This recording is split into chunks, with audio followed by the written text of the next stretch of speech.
Hello and welcome along to Season 10 from this FM22 Head Coach story with me, Daniel. We're back for part 73 and we're back to say, welcome to Manchester United. We take charge of our first game at one of Europe's super clubs today. We're at home to Brighton, there's transfer news to get through, and there's some unfortunate news on the injury and suspension front as well. It's the moment we waited for though, all those miserable years trying to avoid the sack at Kefan Druids in a National League South at Dover and then coming up through the leagues in England lead to this. Season 10, Manchester United. If you missed the last episode, I'll put it in the eye above. We met all of the players and the staff that we've got to work with here. So please do go and check that out to make sure you know all the names that you're going to be seeing today. There's also a link to the Hemel Hempstead transfer special, which was yesterday. It is a blockbuster week on this channel. So if you're looking forward to it, please do put a thumbs up on the video, subscribe down below and turn that notification bell on for daily FM22 content. We've got our debut with United today in a transfer special. We've got transfer deadline day in the next episode, as well as Leicester by the looks of things. And hopefully we can go on a run and win some trophies. It's a club that's now in a decent financial position, still got a little bit of transfer budget left. But John Murtow, our director of football, has not plugged all the gaps in the squads. And I'm a little bit confused by where the money's being spent. So maybe a sign that the recruitment hasn't improved at United over the last couple of years in-game. But we'll wait and see. Let's start by having a look at the transfers. It's a very exciting summer. And that's because there's been lots of players coming in and going out of the club, even since we've joined. So let's start by having a look at what might be done in the future, because there are a few deals potentially going through. We've got a left back potentially coming in on a work permit. Not really the first team solution we're looking for. And we have lost a few other players across the squad. Lots of players unhappy they haven't been able to move on. So the director of football is causing a few little storms within the club. But in terms of the transfer history, there were a couple of little things done before we took over, which was on the 4th of July. And they were outs from the club. So there was one who went on a free to Torquay. I'm not sure we're too worried about that. But one of the ones I didn't realise was Elliot Bailey, who is a striker who went to Chelsea, one of our rivals for the top four, for £39.5 million. So a little bit puzzled by that one, to be honest. He played 29 games for United, scored 1 in 2. I'm not sure why you'd send him to one of your rivals, but there we go. You can see some massive, stupid money has been spent. None of the players are worth the money they've been bought for, but United's recruitment has continued in the same vein. Spend a lot for pretty average players, unfortunately. Pascal Struijk also left just before we joined the club, which explains why they were so short of defenders. I'd rather he have stayed than a couple of the others, in truth. Since we've joined, though, we lost Vilca Farinez, who was our first choice goalkeeper. He did go to Real Madrid in the end. I wasn't heartbroken by that, and if you recognise the name from the inn, I think we've got an upgrade. Alex Canho infuriated me. 27.5 million to Bayern Munich. He's brilliant. And I know we were a bit overloaded with centre mids, but what I didn't want to do was lose the youngest, highest quality one. And you'll see later on, they've paid about 70 million for a replacement centre mid, who I don't actually think is really any better. So I'm a little bit annoyed by that, I can't lie. One of the young wingers, Dominko Silic, has gone out on loan. He's a Croatian 21-year-old to Marseille. We've also loaned out a couple of younger players in the squad. Stephen Duffy has gone to Rangers, a young midfielder who hopefully will reach his potential. And the same for Ian Taylor, who is a young central defender and holding mid. 22 years of age, has been at MK Dons last year and will be a good player, but I don't think we'll make it at United.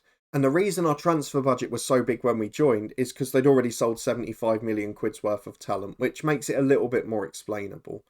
What I can't explain is that 190 million has been spent on 3 players. 2 of them aren't a massive upgrade in the positions that we've got. And one of them, who is 30 years of age. So I don't really know where to go with this. They're all good players. They're going to contribute, but they're not worth the money that's been paid for them. Nazar Voloshin is the first one, from Dynamo Kiev for £50 million. If there's one thing I definitely didn't think I needed, it was improvements in the front three. But Voloshin comes in, he is a right winger, he's 27 years of age, he's not even a regular for Ukraine at international level. I mean, he's got good agility, good pace, he's a good player, but he's not spectacular, is he? I mean, Dynamo Kiev will be delighted to have got 50 million quid for him, let's just put it that way, because he's not good enough.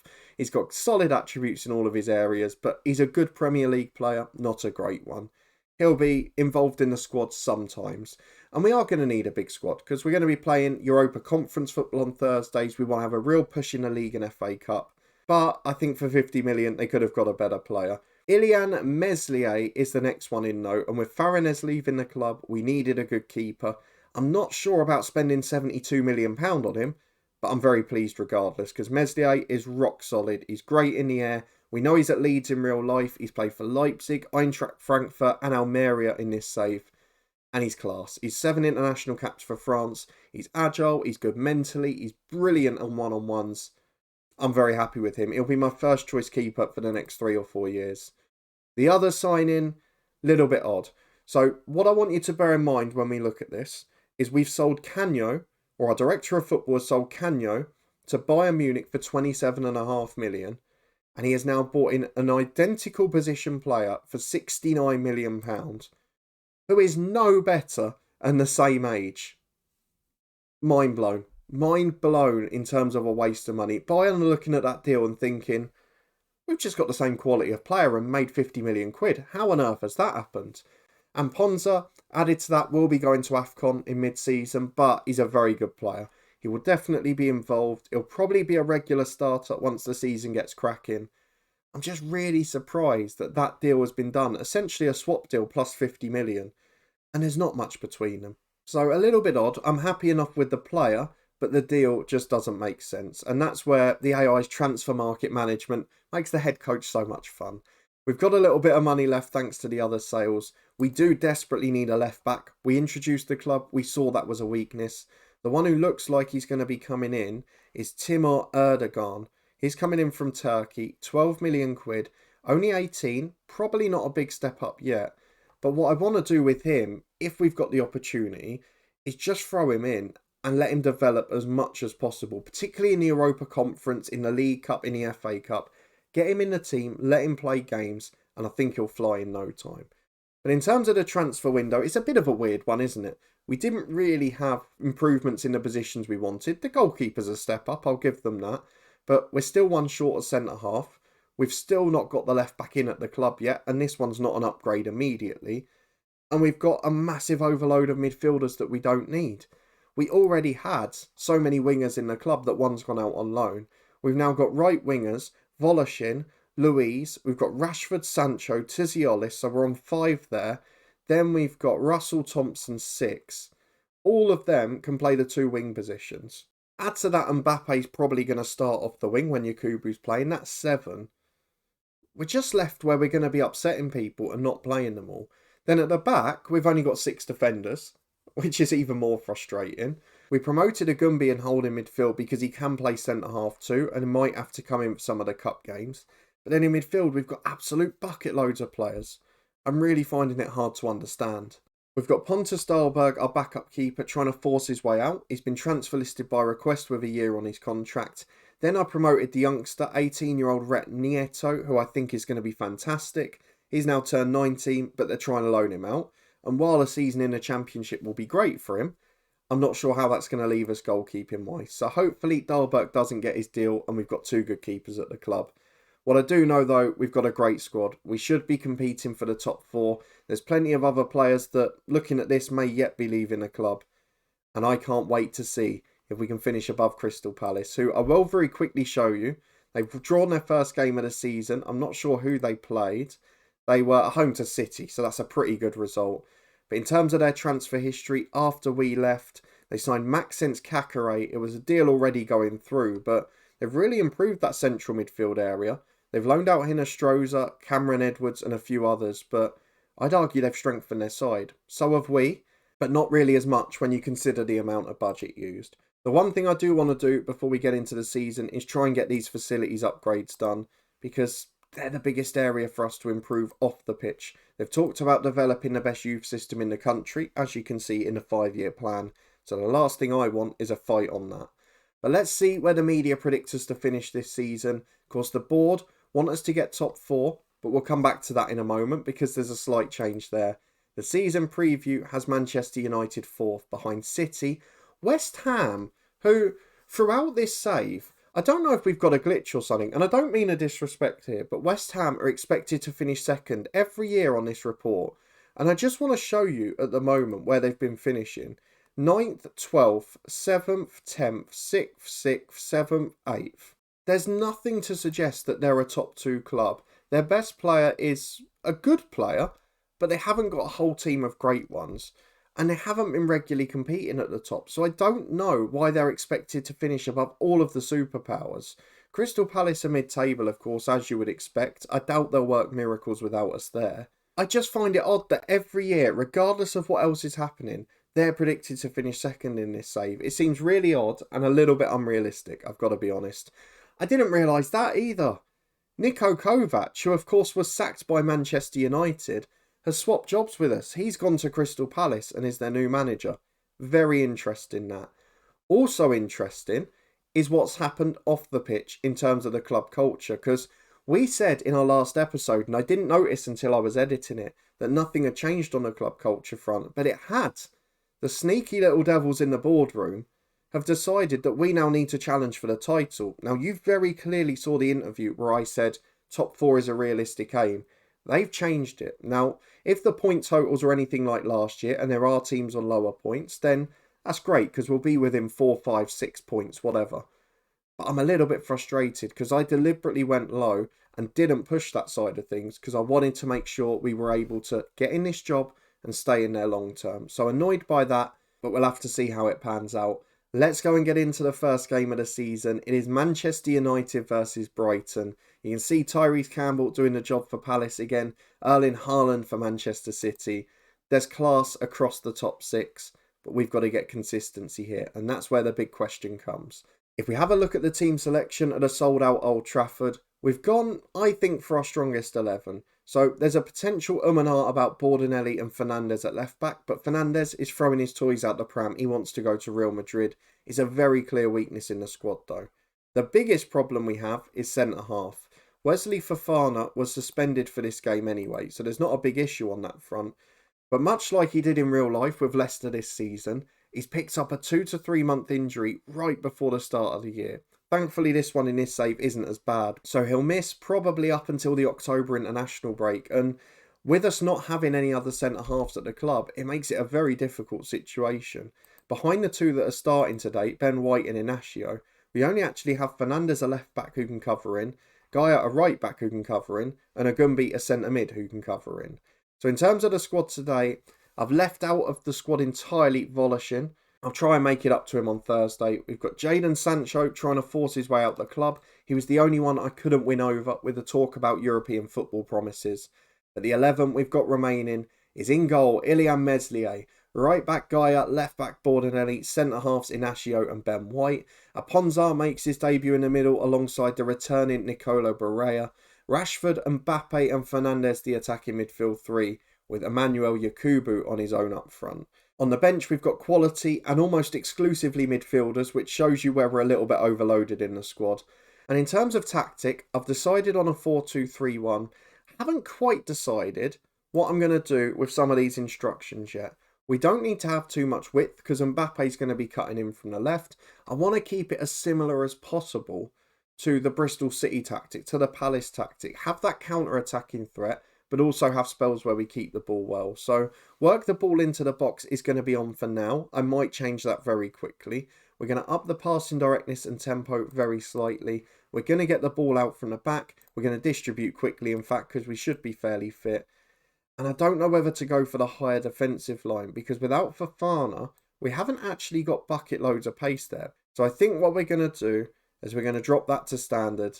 And we're just going to try and work in behind. Hopefully it will work out. Let me know what you think of the tactic. Let me know what you think of the starting 11 and signings.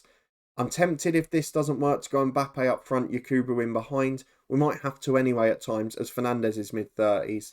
But this, I believe, is the strongest available 11. And into the first game of the season we go. Brighton, don't you dare shock us. Well, for the first time in the Premier League, we're playing Brighton and it's not the rivalry game with Crystal Palace. There's some decent players in this team though. Douglas Luiz, Moussa Dembele, Alfie Whiteman in goal. On the bench they've got Ben Johnson, Masengo, the Bristol City youngster.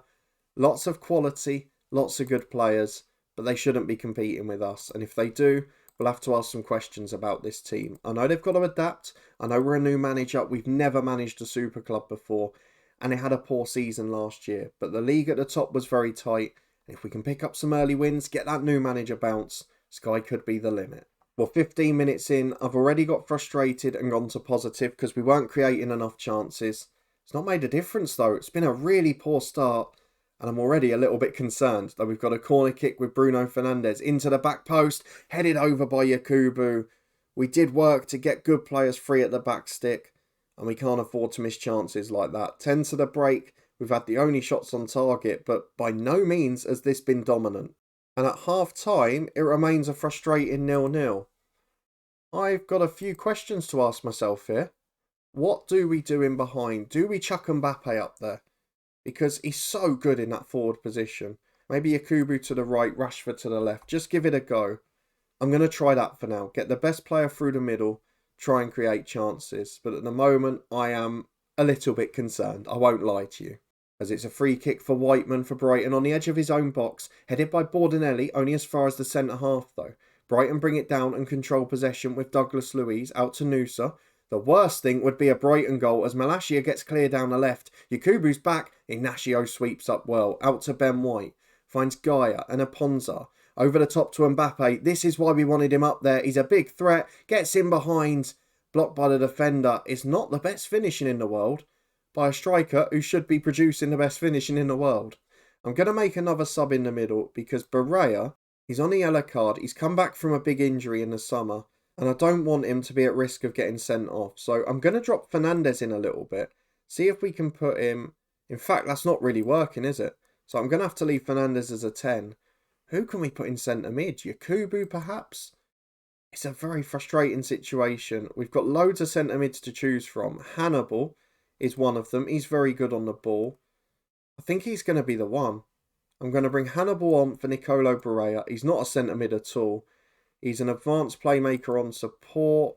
I don't want that role either. I'm going to put him centre midfield on support. Let's hope that little push forward can do the job for us.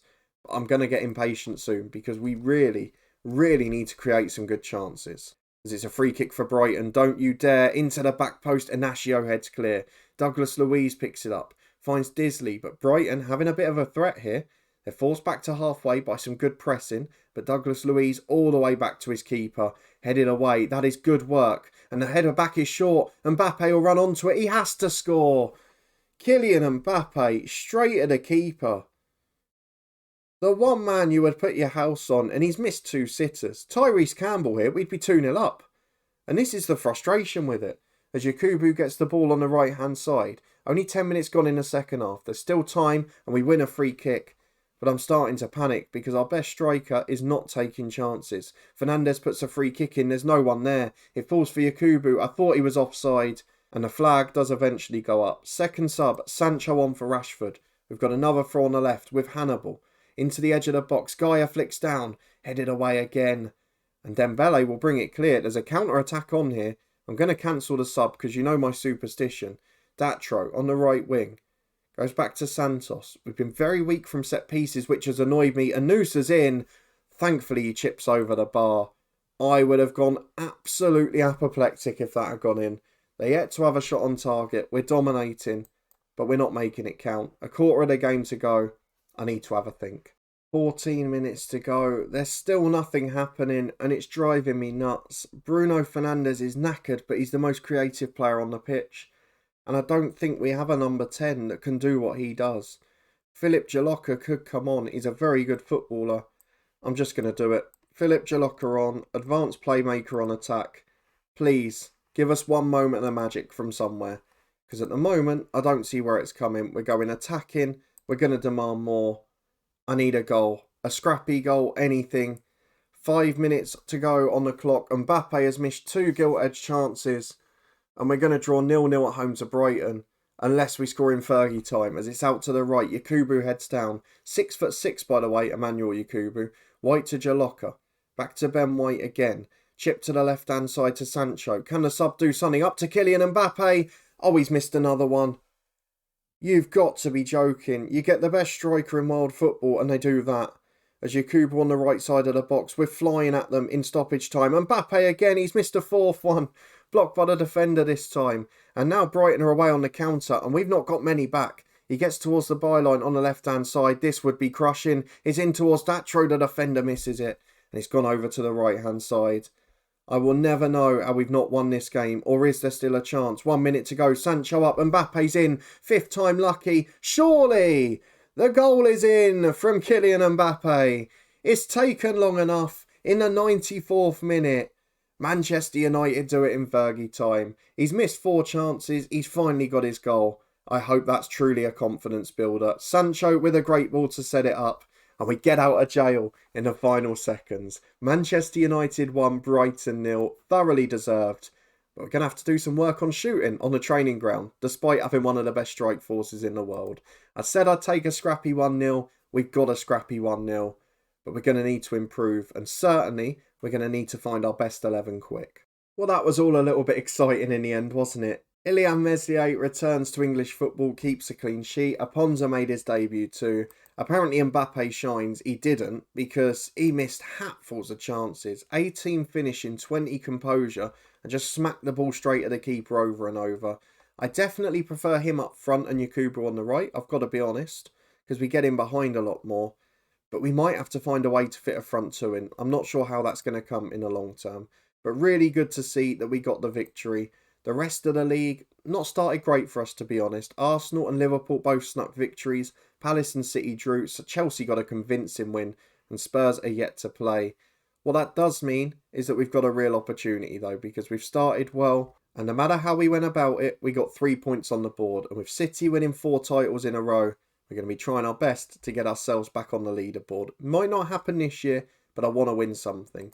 Just having a look at the biggest transfers in the league. And Ponza is not the biggest, so Liverpool selling someone was first.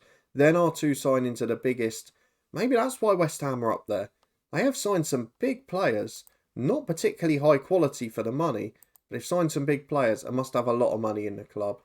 That, though, is a very positive start to the season. We've got Beitar Jerusalem in what should be a very winnable Europa Conference 4th qualifying tie. Brentford away should be a more winnable league game too. And then we will be back for transfer deadline day to see if the Director of Football's got any money left or anything up their sleeve to help us out. And Leicester at home in the Premier League. He will be assisted, our Director of Football, by some new staff he's brought in. Warren Senior will be the technical director. He's helping on the staff in front and is excellent at what he does. We've also got a little bit of dirty work from our Director of Football because he stole the assistant manager from Crystal Palace, whose attributes aren't that good, but obviously has a pre-existing relationship with us and it weakens Crystal Palace. He's on 4.7 grand a week. He comes and joins us. I wonder if we're favoured personnel. We are. So that's why Tommy Johnson is joining us. But it was interesting to see that he went to Palace. Maybe an easy pick, or maybe just something that had been mentioned in a meeting. We've also seen the addition of more goalkeeping and normal coaches too, so I'm really excited for where the future will go with Manchester United here. But we've got to get through the immediate problems, get into the group stages in Europe, try and get this squad sorted. Our Director of Football's got a lot of work to do in 2 weeks. And I'll be interested to see what's achieved. If you're looking forward to finding out and you did enjoy that thrilling final minute to the first game of the season, please do put a thumbs up on it. Subscribe down below for daily FM22 content from 2 long-term stories. Yesterday's summer transfer special with Hemel Hempstead in our One Club Save is up in the eye above. There's also a link there to the football podcast and the Twitch channel for regular live streams too. But this is going to be a fun season. What do you think we're going to win? What do you think of the recruitment from the Director of Football? And we'll see how many of you are right come the end of the season. Just above my head now, you can find the FM Insight playlist, little tips, guides and tutorials to different parts of the game. But thank you very much for watching, and I'll see you next time for our Director of Football's first deadline day at Manchester United.